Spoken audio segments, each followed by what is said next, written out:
नमस्कार बच्चों, मैं संजीत एक बार पुनः स्वागत करता हूं अपने YouTube चैनल संजीत WWTC में।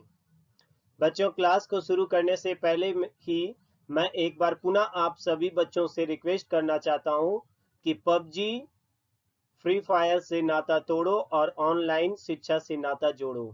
आपका भविष्य बर्बाद करके रख देगा आप सबों को। जो ये लत लग गई है ना ऑनलाइन गेम खेलने का, ये आपके भविष्य को बर्बाद करके रख देगा। बच्चों, मैं बार बार आप सबों से रिक्वेस्ट कर रहा हूँ कि प्लीज आप लोग ये सारे काम को करना बंद कर दीजिए, नहीं तो लास्ट में पछताने के अलावा आपके हाथ में कुछ भी नहीं रह जाएगा।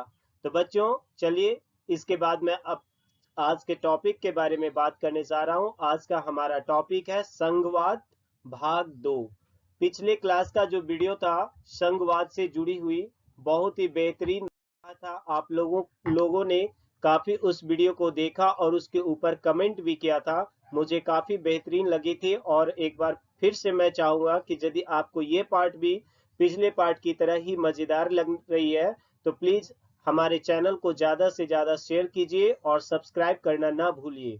बच्चों, आज का जो स्लाइड है वो प्रश्न उत्तर के रूप में मैं लेकर आया हूं और उसी के माध्यम से आज ये चैप्टर जो है वो पूरी तरह से समाप्त हो जाएगा। आज का क्लास में सबसे पहला क्वेश्चन आपको ये स्क्रीन पे जो दिख रहा है वो लिख रहा है कि भारत ने भाषाई विवाद को किस प्रकार से सुलझाया।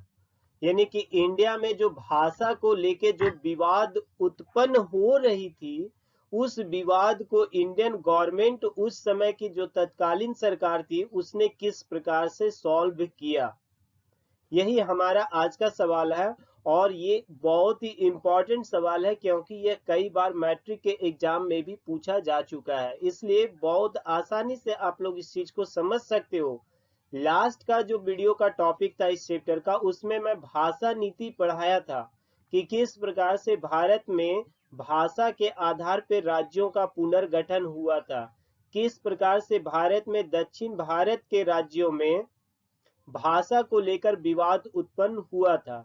उसी कड़ी से आज के क्लास को जोड़ते हुए मैं इस प्रश्न का उत्तर आप लोगों के लिए लेकर आया हूं। तो देख रहे होंगे यहाँ पे कि संविधान के प्रारूप के अनुसार भारत में 1965 के बाद अंग्रेजी भाषा का प्रयोग जो है ना वो पूर्णतः बंद हो जाना चाहिए था।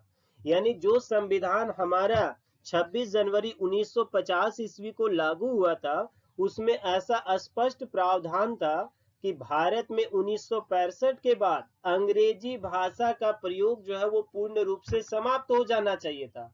परंतु ये भारत के लिए दुर्भाग्य की बात है कि अंग्रेज भले ही 1947 में भारत छोड़कर चले गए, लेकिन अंग्रेजियत जो थी ना वो यहां से नहीं जा पाई। ये सबसे बड़ा दुर्भाग्य की बात थी।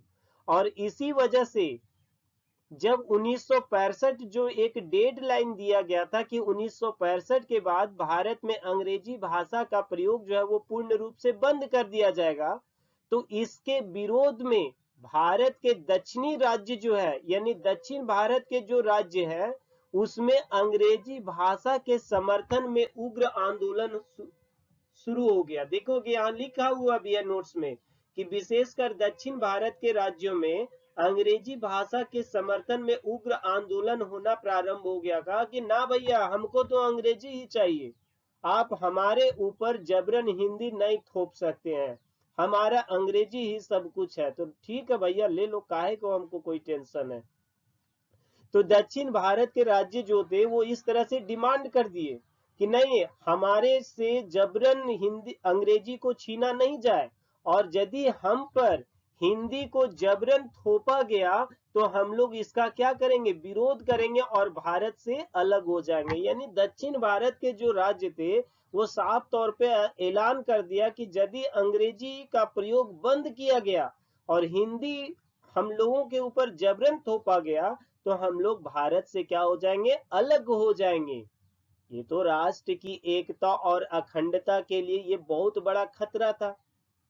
तो उस समय की जो सरकार थी, तत्कालीन सरकार, भारत सरकार, उसने बड़ा ही समझदारी से एक अनोखा रास्ता अपनाया ताकि देश की एकता और अखंडता को अक्षुण्ण रखा जाए और भारत को गृह युद्ध की स्थिति से बचाया जा सके।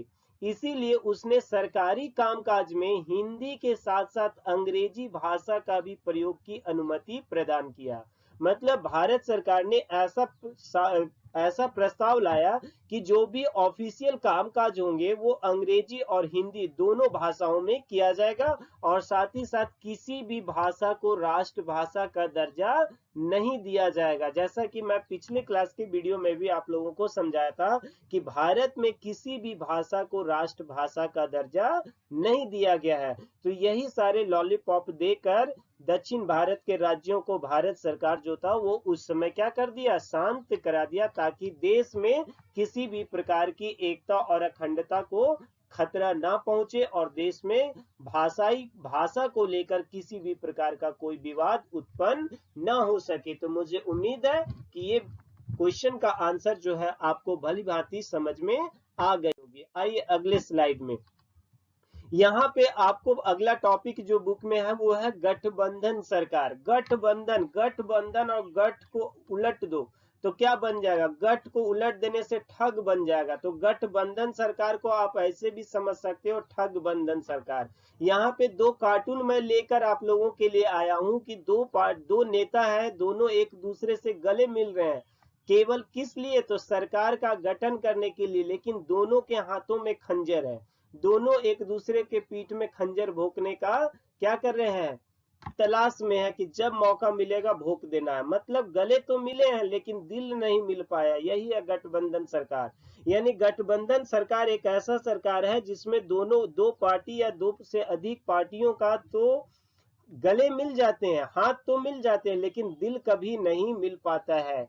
यदि वे दो पार्टियां आपस में मिलती भी है तो कहीं ना कहीं उनका आपसी निजी स्वार्थ होता है। जैसा कि दूसरा कार्टून में देखिए, एक नेताजी जो है वो किसी अपने विपक्ष वाले को क्या कर रहे हैं, उसके अगेंस्ट में कुछ बोल रहे हैं।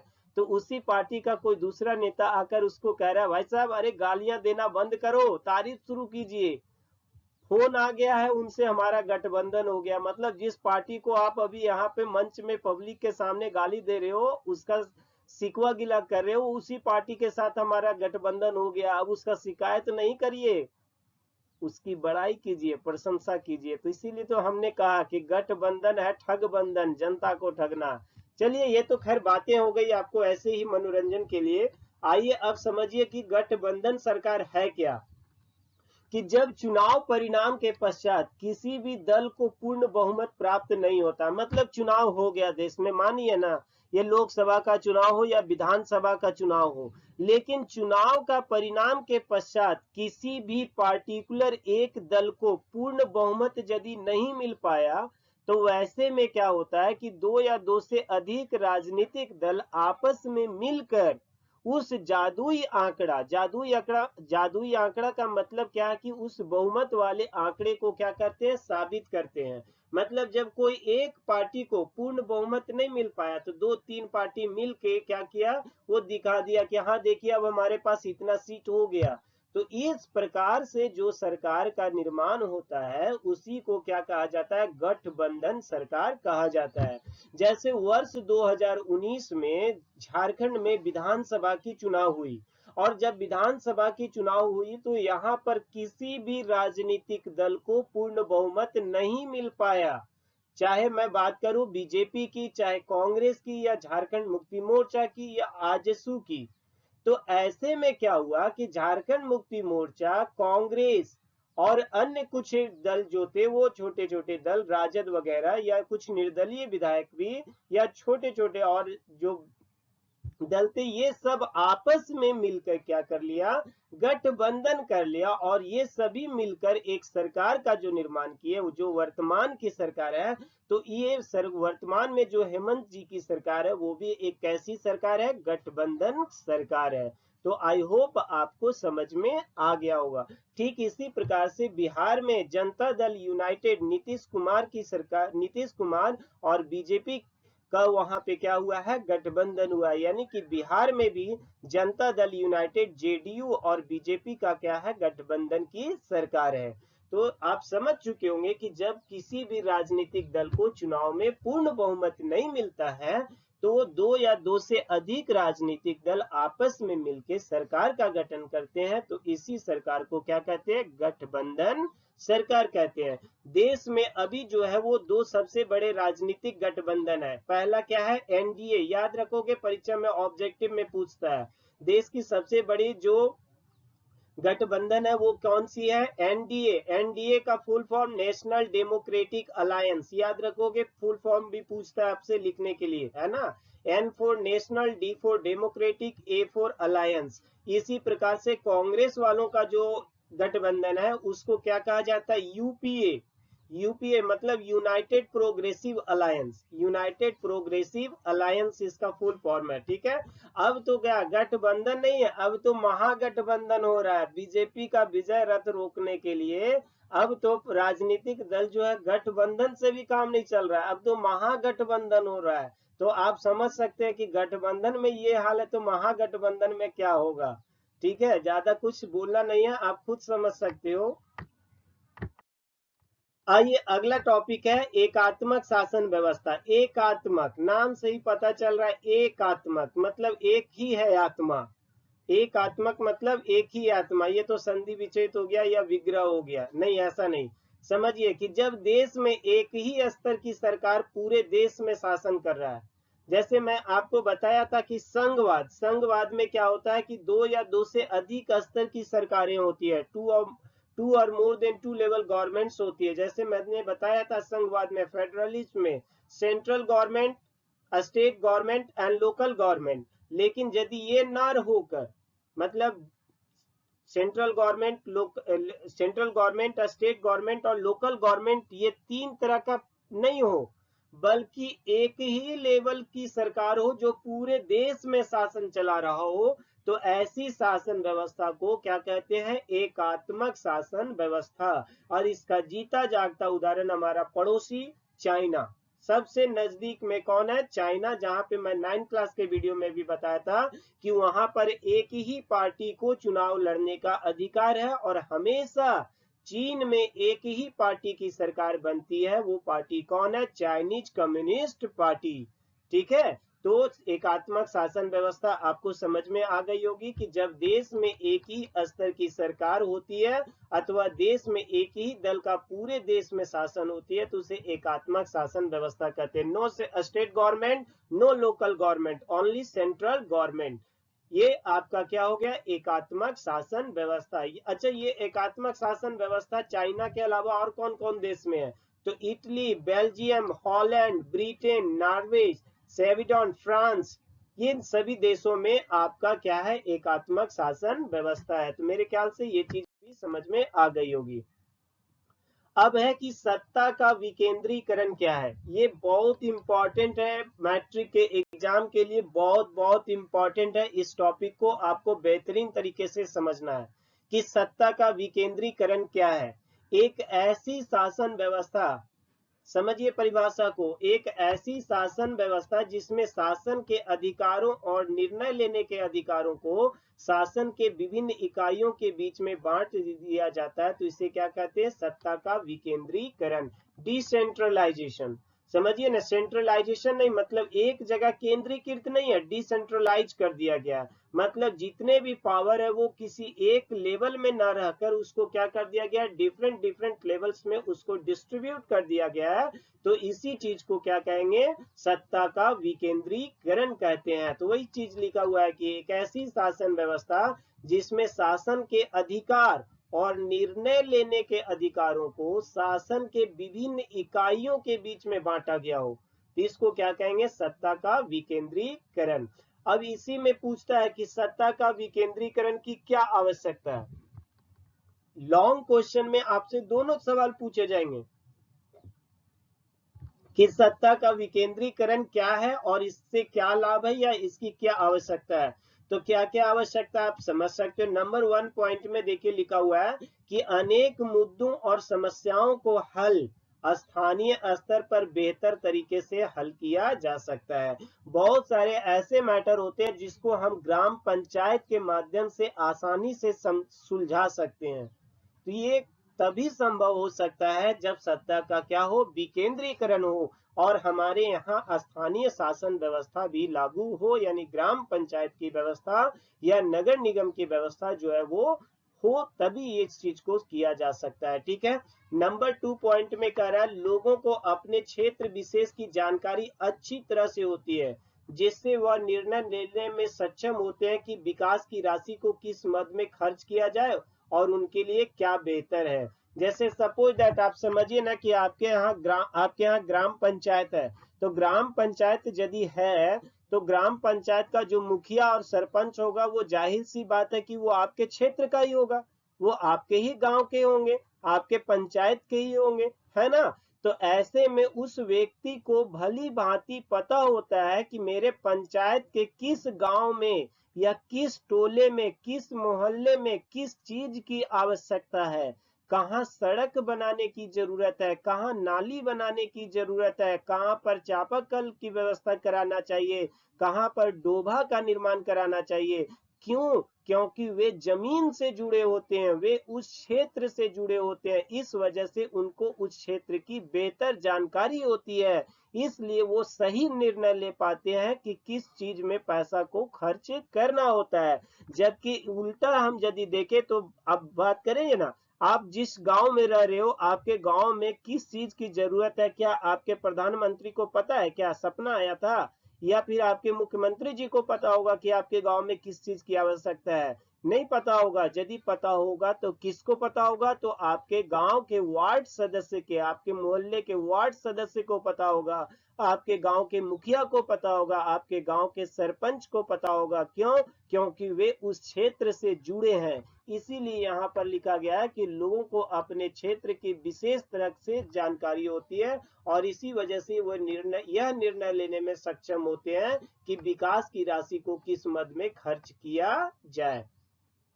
नंबर 3 है, इसमें स्थानीय स्तर पर लोगों की फैसलों में सीधे भागीदार बनाया जा सकता है। यदि सत्ता का विकेंद्रीकरण किया जाए तो इससे में क्या होगा भाई कि लोगों का पार्टिसिपेशन जो होगा वो बढ़ेगा।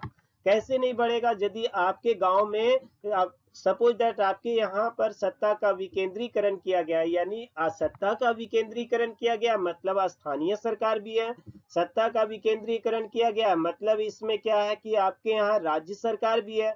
तो जो राज्य सरकार के अंग बनेंगे, चाहे विधायक हो या मंत्री हो, जाहिर सी बात है कि वो आपके क्षेत्र का भी उसमें कोई ना कोई होगा। स्थानीय सरकार बनती है, ग्राम पंचायत बन रहा है या नगर निगम बन रहा है, तो इसमें भी क्या होगा कि आपके गांव मोहल्ले से भी कोई वार्ड सदस्य या वार्ड पार्षद बनेगा, आपके गांव का भी हो सकता है कोई मुखिया, उप मुखिया या सरपंच बनेगा। तो इसमें लोगों की भागीदारी हुई ना, ज्यादा से ज्यादा जनता की भागीदारी हुई।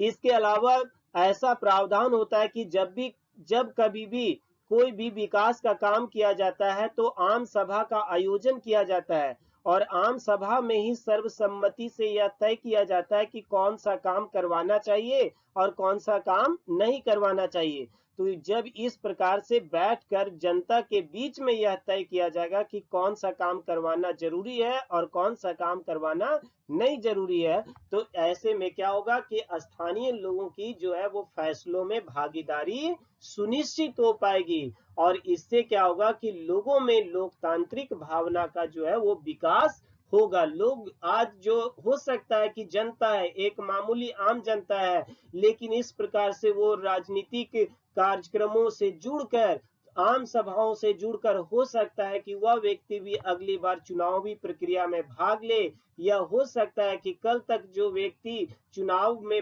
मतदान करना भी नहीं चाहता था, लेकिन इस बार के वो अच्छे कार्यों को देखकर अगली बार वह चुनावी प्रक्रिया में भाग लेता है, मतदान की प्रक्रिया में भाग लेता है।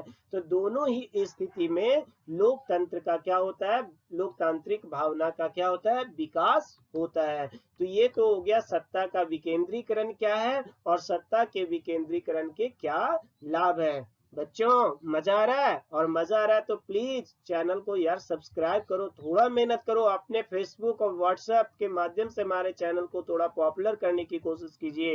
एक दिन, कम से कम एक दिन नहीं, 2 दिन नहीं, 3 दिन नहीं, एक सप्ताह तक यदि आप अपने व्हाट्सएप और फेसबुक के माध्यम से हमारे चैनल को प्रमोट करते हो, तो कहीं ना कहीं जो लोग आज आपको इग्नोर कर रहे हैं वो अगले दिन जरूर हमारे चैनल को सब्सक्राइब करेंगे। तो प्लीज बच्चों, जब भी मैं आपको आपके लिए वाकई में कुछ कर रहा हूं तो प्लीज थोड़ा आप भी मेहनत करो मेरे लिए। आइए, एक ये जो क्वेश्चन है ये बहुत इंपॉर्टेंट क्वेश्चन है।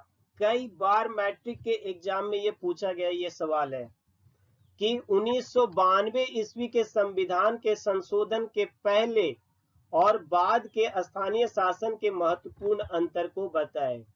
देखिए, भारत में स्थानीय शासन व्यवस्था 1992 ईस्वी से पहले भी थी और 1992 ईस्वी के बाद भी अभी भी लागू है।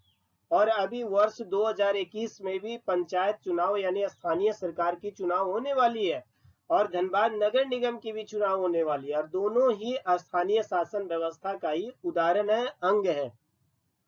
तो क्या परिवर्तन आया है 1992 के संशोधन के बाद? इस स्थानीय शासन व्यवस्था में क्या परिवर्तन हुआ है, इसी चीज को आपको यहाँ लिखना है, ठीक है।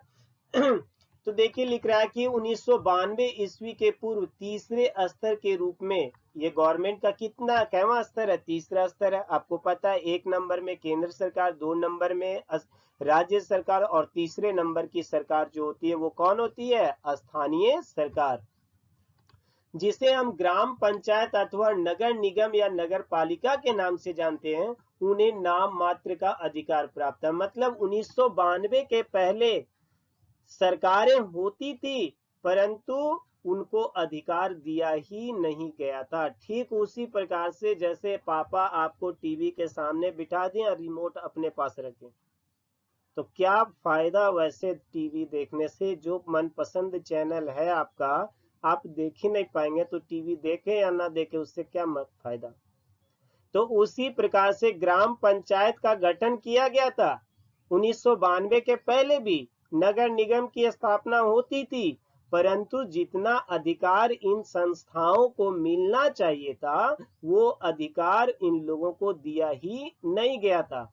इसके अलावा और क्या त्रुटि थी? इनका चुनाव भी नियमित अंतराल में नहीं होता था। मतलब एक बार चुनाव हुआ फिर कब होगा गारंटी नहीं है। मतलब 5 साल में तो तय होती है नियम की, 5 साल में, लेकिन वो रेगुलर हो नहीं पाता था। मतलब एक बार जो मुखिया जी बन गए हैं तो वो 20 साल तक मुखिया जी कहला रहे हैं। शोषण करने वाले मुखिया जी हैं तो वो अपना पद का भय दिखाकर 20 साल तक शोषण कर ही रहे हैं। परंतु 1992 ईस्वी में संविधान में संशोधन किया गया और स्थानीय स्वशासन को सशक्त बनाने के लिए निम्नलिखित कदम उठाए गए। क्या क्या कदम उठाया गया है? बहुत आसान है, एक बार पढ़ोगे दिमाग में बैठ जाएगा। कुछ नहीं है, बहुत आसान है, समझ लियो। स्थानीय स्वशासन इकाइयों का चुनाव नियमित समय अंतराल यानी 5 साल में कराना। मतलब ये 1992 के संशोधन में सबसे पहला बात तय किया गया कि चुनाव होगा और वो 5 साल में होगा, चाहे किसी भी परिस्थिति में होगा, लेकिन 5 साल में हर बार चुनाव होगा। इस बार डिले हुई, क्यों? क्योंकि वैश्विक महामारी कोरोना की वजह से झारखंड में भी स्थानीय सरकार का चुनाव जो है वो डिले हो रहा है। लेकिन ये एक आपका अपवाद हो गया कि ऐसी परिस्थिति में चुनाव करा पाना संभव नहीं था, ना धनबाद नगर निगम की और ना पूरे झारखंड में पंचायत चुनाव यानी स्थानीय सरकार का चुनाव कराना संभव नहीं था। नहीं तो वर्ष 1992 का जो संशोधन हुआ उसमें साफ जिक्र है कि हर 5 वर्ष में चुनाव कराना ही कराना है। नंबर 2 क्या है कि स्थानीय शासन के विभिन्न पदों पर SC, ST और OBC को आरक्षण दिया जाएगा। मतलब कि जो स्थानीय लेवल की सरकार बनेगी, चाहे वो ग्राम पंचायत का चुनाव हो चाहे फिर आपका नगर निगम का चुनाव हो, इन सभी चुनावों में SC और ST, OBC को क्या दिया जाएगा? आरक्षण दिया जाएगा। आप अपने गांव में भी ऐसा देख सकते होंगे कि हो सकता है कि आपके गांव में भी जनरल कास्ट के बहुत सारे लोग होंगे लेकिन आपके जो क्षेत्र के मुखिया होंगे हो सकता है वो SC होगी। तो ऐसा इसलिए हो पाया है क्योंकि वहां का जो मुखिया का पद है वो SC के लिए आरक्षित किया गया है ताकि SC, ST, OBC सभी को एक समान राजनीतिक अवसर मिल सके और सामाजिक सद्भाव एकता बनी रहे, इसी वजह से स्थानीय शासन के चुनाव में भी SC ST और OBC को आरक्षण दिया गया। ठीक उसी प्रकार से धनबाद नगर निगम में भी जो मेयर का पद है वो OBC के लिए आरक्षित किया गया। यानी धनबाद में भी जब भी अबर भी देखना चुनाव होने वाला है बहुत जल्दी, तो धनबाद में भी जो मेयर का पद जो है वो किस जाति के लिए आरक्षित किया गया है, OBC के लिए। यानी बच्चों आप ध्यान रखना कि जो भी नवनिर्वाचित, इस बार भी जो नवनिर्वाचित मेयर होंगे वो OBC कैटेगरी के ही होंगे। तो ऐसा इसलिए संभव हो पाया है क्योंकि 1992 ईस्वी में संविधान में संशोधन किया गया है। तीसरा क्या है कि स्थानीय स्वशासन में 1/3 सीट जो है वो महिलाओं के लिए आरक्षित किया गया। यानी तीसरा संशोधन क्या था कि नहीं, महिलाएं भी जो है वो भी स्थानीय स्वशासन में भागीदारी अपनी निभाएगी। इसी वजह से कि स्थानीय लेवल की सरकारों में न केवल पुरुषों का वर्चस्व रहे बल्कि महिलाएं जो है वो भी बढ़ चढ़कर हिस्सा ले, इसलिए टोटल सीट का 1/3 मतलब 1/3 पार्ट जो है वो कौन होगी, महिला होगी। इसी वजह से आप देखते होंगे कि कई ऐसे ग्राम पंचायत वाले क्षेत्र हैं जहां पे जो मुखिया है वो कौन है, मैडम है, यानी कि महिला है। ठीक है, जबकि हो सकता है कि पुरुष जो होंगे उससे ज्यादा प्रबल दावेदार होंगे, उनसे ज्यादा योग्य होगा, लेकिन वहां की जो मुखिया बने होंगे वो कोई महिला बनी होगी। तो ऐसा इसलिए हो पाया है क्योंकि ग्राम पंचायत के चुनाव में और नगर निगम के चुनाव में 1/3 सीट जो है वो महिलाओं के लिए आरक्षित किया गया है। चौथा पॉइंट है ग्राम पंचायत और नगर निगम नगर पालिका के चुनाव जो है वो राज्य निर्वाचन आयोग का गठन किया गया। मतलब अब ये बात ठीक है कि चुनाव होगा, 5 साल में होगा, लेकिन कौन कराएगा? जैसे पूरे भारत में राज्यों में चुनाव कराने के लिए चुनाव आयोग है, कि लोकसभा चुनाव कराने के लिए चुनाव आयोग है, इलेक्शन कमीशन है। ठीक इसी प्रकार से किसी भी राज्य में ग्राम पंचायत, नगर निगम और नगर पालिका का चुनाव कराने के लिए किस आयोग का गठन किया गया है? तो राज्य निर्वाचन आयोग का गठन किया गया है। इस चीज को आपको ध्यान रखना है कि राज्य निर्वाचन आयोग का ही यह दायित्व है कि उस राज्य में ग्राम पंचायत का चुनाव कराए, नगर निगम का चुनाव कराए और नगर पालिका का चुनाव करे। ठीक है, और पांचवा क्या है कि अब देखिए सरकार तो गठन हो गई, चाहे थर्ड लेवल की गवर्नमेंट, चाहे वो ग्राम पंचायत हो, चाहे वो फिर आपका नगर निगम या नगर पालिका का हो, लेकिन यदि उसको अधिकार नहीं मिले, उसको फंड नहीं मिले, तो वो कोई काम कर पाएगा क्या? नहीं ना। इसी वजह से राज्य सरकारों के द्वारा स्थानीय स्वशासन के इकाइयों को राजस्व का कुछ हिस्सा व अधिकार जो है वो दिया गया ताकि वे स्वतंत्र रूप से अपने क्षेत्र में विकास का काम कर सके। तो इसी वजह से जो बच्चे धनबाद नगर निगम क्षेत्र में रहते होंगे तो उनको पता होगा कि उनके पिताजी भी नगर निगम को कई तरह के टैक्स देते हैं। समझ गया ना, होल्डिंग टैक्स, ये टैक्स, वो टैक्स। तो इस प्रकार से ग्राम पंचायत और नगर निगम को भी कुछ अधिकार और वित्तीय अधिकार भी दिया गया है ताकि वे अपने कार्यों को अच्छे तरीके से कर सके और अपने दायित्वों को निभा सके। तो बच्चों इसी के साथ आपका पॉलिटी का सेकेंड चैप्टर भी समाप्त होता है। और मैं एक बार पुनः आपसे कहूंगा कि यदि आपको वाकई में वीडियो अच्छा लगता है तो प्लीज कम से कम 2-3 दिन अपने व्हाट्सएप और फेसबुक के माध्यम से हमारे चैनल को प्रचार कीजिए ताकि मैं ज्यादा से ज्यादा बच्चों के बीच पहुंच सके और आज आप लोगों के लिए इसी तरह से बेहतरीन वीडियो को मैं लेकर आ सकूं। मिलते हैं अगले ही वीडियो में बहुत जल्द, तब तक के लिए गुड बाय।